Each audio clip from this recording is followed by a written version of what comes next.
जयपुर में अपनी विभिन्न मांगों को लेकर आज से एसएमएस मेडिकल कॉलेज के रेजिडेंट डॉक्टर्स ने कार्य का बहिष्कार किया।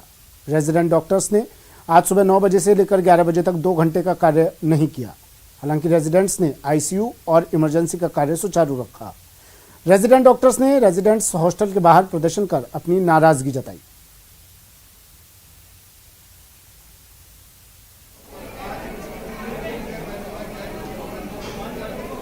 हम एक तो सारे रेजिडेंट इसलिए इकट्ठे हुए हैं कि हम जो रेजिडेंट्स हैं उनके भविष्य के अंधकार को देखते हुए इस चीज़ को दूर करने के लिए हम सारे रेजिडेंट इकट्ठे हुए हैं। अब ये कैसे है, सरकार ने एक बॉन्ड पॉलिसी लागू करी है जो कि अभी 12 जुलाई 2022 को ऑर्डर आया था। इसका अभी से लागू करने का इन्होंने निर्णय लिया, लेकिन जो resident 2019 PG batch pass out हुए हैं उनको तकरीबन 5 महीने हो गए हैं। 5 महीने से वो बिना आय के बैठे हुए हैं, ठीक है, और 5 महीने से बिना आय के बैठे हुए हैं। साथ ही में लेटरल एंट्रीज हुई हैं, उन लोगों को पोस्ट ना देके। बढ़ते हैं अगली खबर की ओर। अवैध हथियारों और तस्करों के खिलाफ अजमेर की क्लॉक टावर पुलिस को बड़ी कामयाबी हाथ लगी है। पुलिस ने जोधपुर निवासी आरोपी घोमाराम को 4 पिस्टल और 4 कारतूस के साथ गिरफ्तार किया है। पुलिस गिरफ्त में आया आरोपी पेशेवर हथियार तस्कर है और जोधपुर भीलवाड़ा में उसने दर्जनों हथियार तस्करी करने की वारदात कबूल ली है। अजमेर में आरोपी पहली बार हथियार तस्करी करने की नीयत से पहुंचा था, लेकिन पुलिस के मजबूत सूचना तंत्र के चलते पकड़ा गया। आरोपी के खिलाफ हथियार तस्करी के अलावा लूट सहित अन्य आपराधिक मामले जोधपुर और भीलवाड़ा में दर्ज हैं। पुलिस आरोपी से अजमेर में उसके संपर्क सूत्रों की पड़ताल कर रही है। घुमाराम जो कि जोधपुर का रहने वाला है, पहले भी कई आपराधिक प्रकरण उसके खिलाफ दर्ज हैं, जो अवैध हथियारों की तस्करी में संलिप्त है। उसकी सूचना पहाड़गंज क्षेत्र में होने की लगी। उसी को डेवलप करते हुए टीम ने एक प्लानिंग के तहत उसको गिरफ्तार किया और उसके पास से 4 पिस्टल और 4 कारतूस बरामद हुए।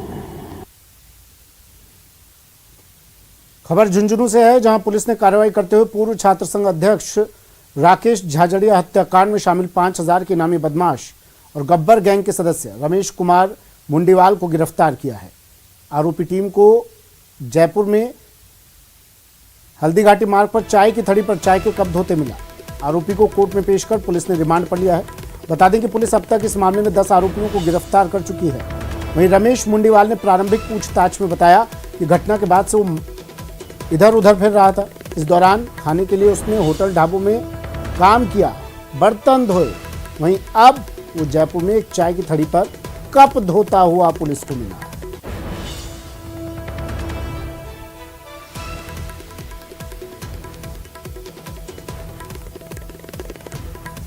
ये हमारे 9 सितंबर को बड़ौदा गुर्द गांव है, वहां पर पूर्व छात्र संघ अध्यक्ष रहा है राकेश झाझड़िया, उसका मर्डर हुआ था। उसमें त्वरित कार्रवाई करते हुए थानाधिकारी बगड़ की टीम ने कार्रवाई करते हुए और पाली में महात्मा गांधी जयंती पर शराब की दुकानों को बंद रखने के आदेश के बाद भी पाली में अधिकांश दुकानें खुली रही और दोगुने दाम भी वसूले गए।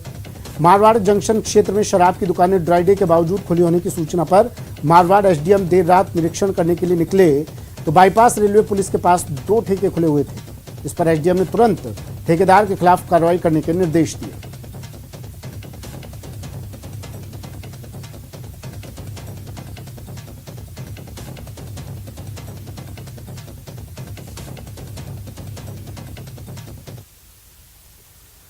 देश में वन्यजीव सप्ताह मनाया जा रहा है। जगह जगह वन्यजीव संरक्षण पर चर्चा की जा रही है, लेकिन बांदा जिले का चर्चित सोरसन क्षेत्र एक ऐसा वन्यजीव संरक्षण क्षेत्र है जहां वन्यजीवों को संरक्षण नहीं दिया जा रहा। लंबे समय से राजनीतिक उपेक्षा का सामना कर रहा ये क्षेत्र एक बार फिर उपेक्षित किया गया है। आखिर क्यों? देखिए ये रिपोर्ट।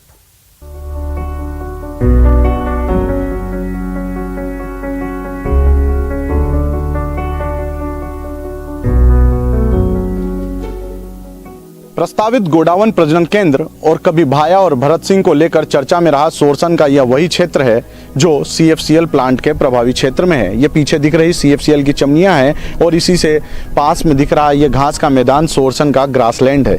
यही वो क्षेत्र है जो CFCL के लगने वाले तीसरे प्लांट से प्रभावित होगा और इसी का अध्ययन CFCL ने नहीं किया है। यहाँ पर रहने वाले वन्य जीवों और जो माइग्रेटेड बर्ड्स हैं उन पर क्या प्रभाव पड़ेगा वो अध्ययन में ही रिपोर्ट गायब कर दी है। कस्बे से 20 किलोमीटर दूर स्थित क्षेत्र सोरसन 676 हेक्टेयर में फैला हुआ है। यहाँ से नजर आ रही ये चिमनियां चंबल फर्टिलाइजर केमिकल लिमिटेड की हैं। ये वही कोटा जिले के गढ़ेपान में स्थित CFCL का प्लांट है जो पूरे भारत को बड़ी मात्रा में कृषि उर्वरक और खाद्य उत्पाद बेचता है। कृषि उर्वरकों में इस्तेमाल होने वाला नाइट्रेट अमोनियम और नाइट्रिक एसिड क्षेत्र में रहने वाले हजारों वन्य जीवों के लिए हानिकारक है। CFCL ने जन सुनवाई की थी, एनवायरमेंटल हियरिंग की थी, लेकिन उसकी कोई सूचना हमारे पास यहाँ पे 12 जिले में नहीं प्राप्त हुई। वन और जलवायु परिवर्तन मंत्रालय के नियमानुसार किसी भी वृहद उद्योग को इकाई स्थापना से पहले उसके 10 किलोमीटर परिधि क्षेत्र में पड़ने वाले दुष्प्रभाव या प्रभाव का आकलन कर अध्ययन रिपोर्ट तैयार करनी होती है। यानी कि उद्योग के 10 किलोमीटर परिधि में रह रहे इंसान से लेकर जानवरों तक पर पड़ने वाले प्रभाव की समीक्षा करनी होती है, जिसकी समीक्षा की रिपोर्ट यहाँ के स्थानीय लोगों से साझा की जाती है। लोगों की आपत्ति पर पर्यावरणीय जन सुनवाई की जाती है, लेकिन CFCL ने ऐसा नहीं किया। इन्होंने 10 किलोमीटर की रेडियस में जो हमारे पलाय था A, B, C और साथ में अमलसरा वनखंड जो हमारे लग रहे थे उसकी रिपोर्ट हमने इनको दे दी है। इसके अलावा जो शेड्यूल 1 के जो जानवर हैं जैसे हमारे पास ब्लैक बक और जो अन्य की थी वो भी सूची हमने इनको ऑफिशियल सूची प्रोवाइड करा दी है। CFCL द्वारा इस क्षेत्र को और इसमें रहने वाले जीवों को पूरी तरह से अनदेखा किया जा रहा है। इन वन्य जीवों पर पड़ने वाले दुष्प्रभाव को लेकर प्लांट प्रबंधन और प्रदूषण विभाग द्वारा चर्चा तक नहीं की गई। इस पर आपत्ति जताते हुए एडवोकेट तपेश्वर सिंह भाटी ने 22 जुलाई को CFCL में हुई जनसुनवाई में उपस्थित होकर सोरसान वन क्षेत्र और टाइगर कॉरिडोर पर प्लांट से पड़ने वाले प्रभाव के बारे में एक रिपोर्ट सौंपी है। इन दोनों की उपेक्षा करने के पीछे उनका मकसद था कि प्रोसेस को फास्ट करना। अगर वो इन सबको अध्ययन में शामिल करते तो एक वाइल्ड लाइफ कंजर्वेशन प्लान बनाना पड़ता, जो नियमानुसार इनको चीफ वाइल्ड लाइफ वार्डन से अप्रूव करवाना पड़ता। तो उस प्रोसेस एक थोड़ा सा लंबा प्रोसेस है, उससे बचने के लिए उन्होंने जानबूझ करके इसकी उपेक्षा की गई। जिला कलेक्टर भी CFCL की हरकत पर हक्के बक्के हैं। वजह आप खुद सुनिए। इसमें प्लांट्स भी आ रहे हैं और जानवर भी आ रहे हैं और लोग भी रहते हैं। इस पे क्या फ़र्क पड़ेगा, क्या असर होगा, इसकी एक तो हम DFO से जानकारी चाहिए और बाकी इसके संबंध में और जानकारी करके और आवश्यक कार्रवाई करेंगे। मामला संज्ञान में आने के बाद वन विभाग के अधिकारी यहाँ वन्य जीव शेड्यूल 1 के वन्य जीव होने की बात तो कह रहे हैं, लेकिन अच्छा होता कि एक वन्य जीव प्रेमी की जगह वन विभाग अपनी मुस्तैदी दिखाते हुए CFCL से जवाब तलब करता। न्यूज़ 18 राजस्थान के लिए 12 से विपिन तिवारी की रिपोर्ट।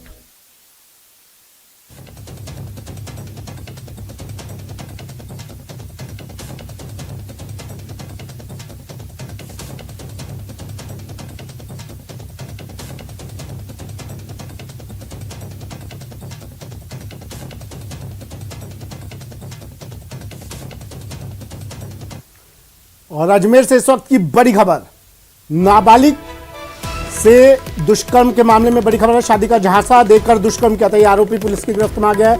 क्रिश्चियन थाना पुलिस की पकड़ में आया आरोपी। बड़ी खबर अजमेर से, नाबालिग से दुष्कर्म का आरोपी गिरफ्तार, सलमान खान इसका नाम बताया जा रहा है। इसे अब पुलिस ने गिरफ्तार कर लिया है। ये तस्वीरें देखिए, पुलिस गिरफ्त में ये आरोपी।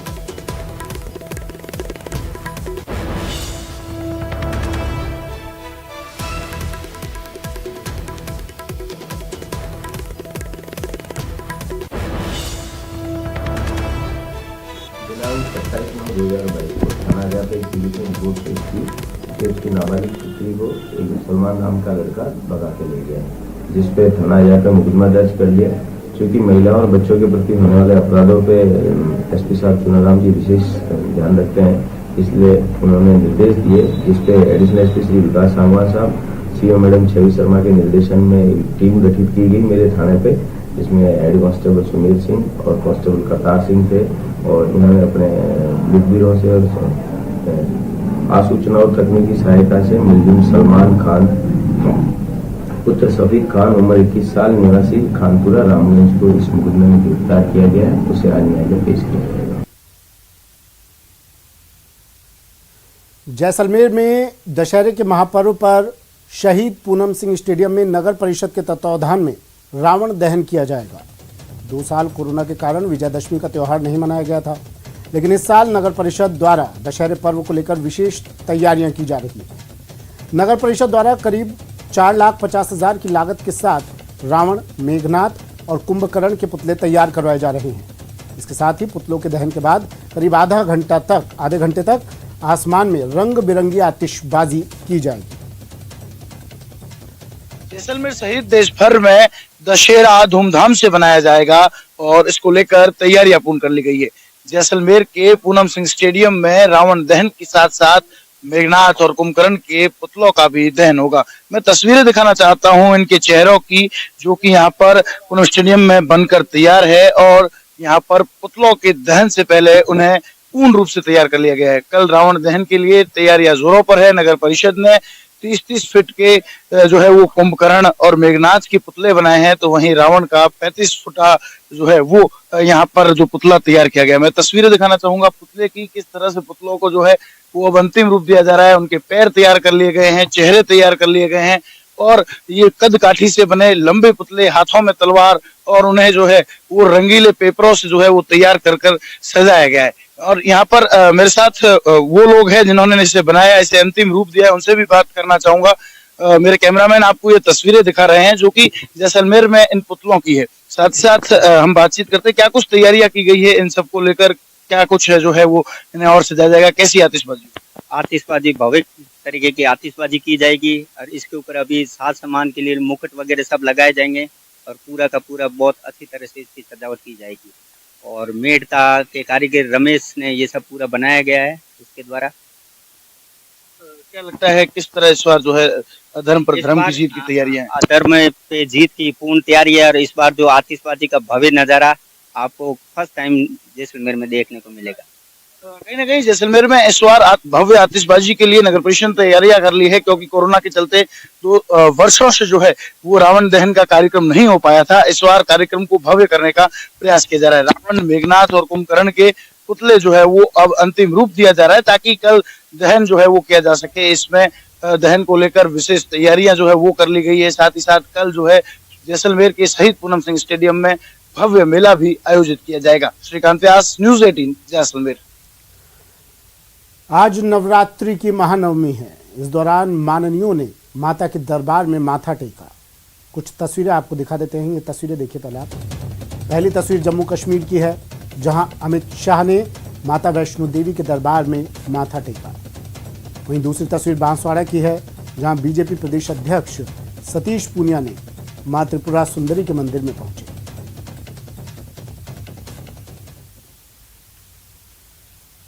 चलिए, बुलेटिन में फिलहाल इतना ही। दीजिए इजाजत, नमस्कार।